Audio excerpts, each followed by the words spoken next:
তো আজ হয়ে গেছে 6 দিন। আজকে 6 দিন দেখুন বাঁধে চান করে আর বেনারসে জল দিয়ে চলে এসেছি। আর এখানে উনুন পাতা হয়েছে ইট দিয়ে, আর সেই উনুনটা জ্বালা হচ্ছে এই যে।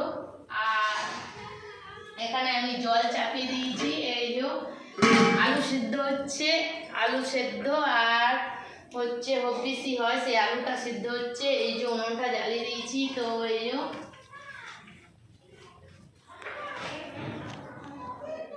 তো এই হবিসিটা পাওয়ার পর সিন্ধু নুনটা পাচ্ছি একটু। এখন শরীরটা যা আপনাদের ভালোবাসায় আমার শরীরটা এখন একটু ভালো আছে, না হলে প্রচণ্ড কদিন খুব খারাপ লাগছিল।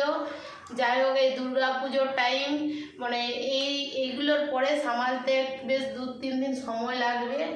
তারপরে এরপর চলে আসবে দুর্গা পুজো। দুর্গা পুজোর কোনো আমাদের কিন্তু পুজোর বাজার হয়নি, কেননা এখন পুজোর বাজার করতে নেই। আর জাস্ট ছেলের হয়ে গেছিলো, তাই আপনারা দেখেছেন যে আমি ছেলের বাজার অল্প করেছি। আর দেখুন কাঠগুলো কত মোটা মোটা কাঠ, খুব সুন্দর জ্বলছে।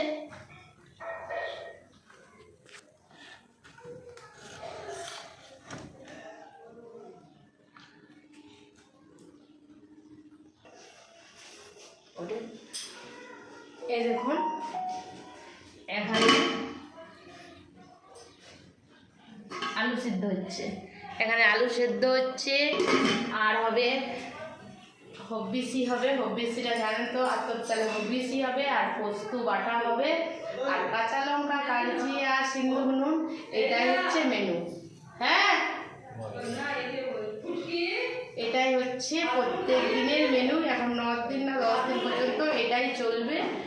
তো এটাই খেতে হবে। হবিসিটা খুব একটা খেতে পারছি না, কম খাচ্ছি। যাই হোক গাইস, সবাই ভালো থাকবেন, সুস্থ থাকবেন।